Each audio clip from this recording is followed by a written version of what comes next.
आज हम बात करते हैं एक विशेष महापर्व की, छठ महापर्व, और जानते हैं इसके इतिहास और शुरू होने की कहानी। दरअसल हर साल दिवाली के 6 दिन बाद शुरू होने वाला छठ महापर्व सूर्य उपासना और मातृत्व की आराधना का प्रतीक है। इस वर्ष यह पावन पर्व 25 अक्टूबर से आरंभ हो रहा है। 4 दिनों तक चलने वाला यह पर्व न केवल तपस्या और संयम का प्रतीक है, बल्कि इसमें छठी मैया और सूर्य देव की पूजा का विशेष महत्व होता है।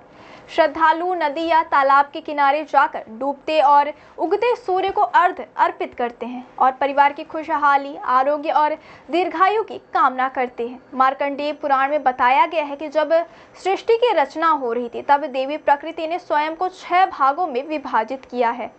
उसमें से जो छठा भाग था वह सबसे महत्वपूर्ण माना गया और उसी स्वरूप को छठी मैया के नाम से जाना गया।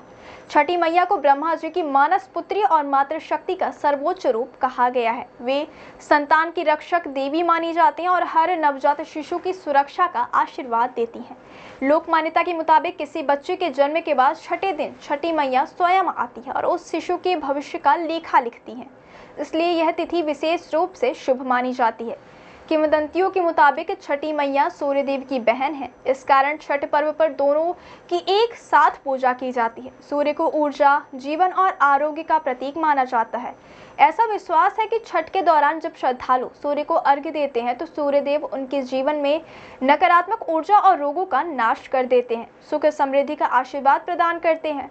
प्राचीन समय में एक राजा थे, प्रियवंत, जिनकी कोई संतान नहीं थी। संतान प्राप्ति की इच्छा से उन्होंने महर्षि कश्यप से सलाह ली। महर्षि ने उन्हें पुत्ररेष्टि यज्ञ करने का निर्देश दिया। यज्ञ पूर्ण होने के बाद उनकी पत्नी मालिनी को यज्ञाहुति से बनी खीर दी गई, जिससे उन्हें संतान की प्राप्ति तो हुई, लेकिन वह शिशु मृत जन्मा। शोक से व्याकुल राजा ने जीवन त्यागने का संकल्प लिया। तभी उनके समक्ष देवी षष्ठी प्रकट हुई। देवी ने कहा, हे राजन, मैं सृष्टि की पालनहार मातृशक्ति हूँ। यदि तुम मेरी विधिवत पूजा करोगे तो अन्य लोगों को भी इसके लिए प्रेरित करोगे तो तुम्हें पुत्र रत्न की प्राप्ति होगी। राजा ने श्रद्धा के साथ देवी षष्ठी का व्रत किया और उनकी कृपा से उन्हें जीवित संतान का आशीर्वाद मिला। तभी से संतान सुख की प्राप्ति और सुरक्षा के लिए छठ व्रत करने की परंपरा आरंभ हुई। एक अन्य कथा के मुताबिक जब पांडव अपना राज्य हार चुके थे और संकट में थे, तब भगवान श्री कृष्ण ने द्रौपदी को छठ व्रत करने का उपदेश दिया। द्रौपदी ने पूरे नियम, संयम और श्रद्धा से यह व्रत किया। उनकी भक्ति और तपस्या से प्रसन्न होकर सूर्यदेव ने उनकी मनोकामना पूर्ण की और पांडवों को उनका खोया हुआ राजपाट पुनः प्राप्त हुआ।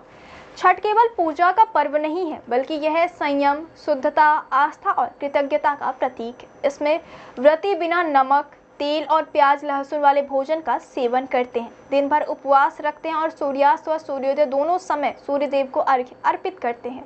यह पर्व सिखाता है कि जब श्रद्धा और भक्ति सच्ची हो तो जीवन में आने वाली हर कठिनाइयों को पार किया जा सकता है। छठ महापर्व दरअसल मनुष्य और प्रकृति के बीच गहरे आध्यात्मिक संबंध का उत्सव है, जहां सूर्य की ऊर्जा, जल की शुद्धता और माता की कृपा से जीवन में नई रोशनी का उदय होता है।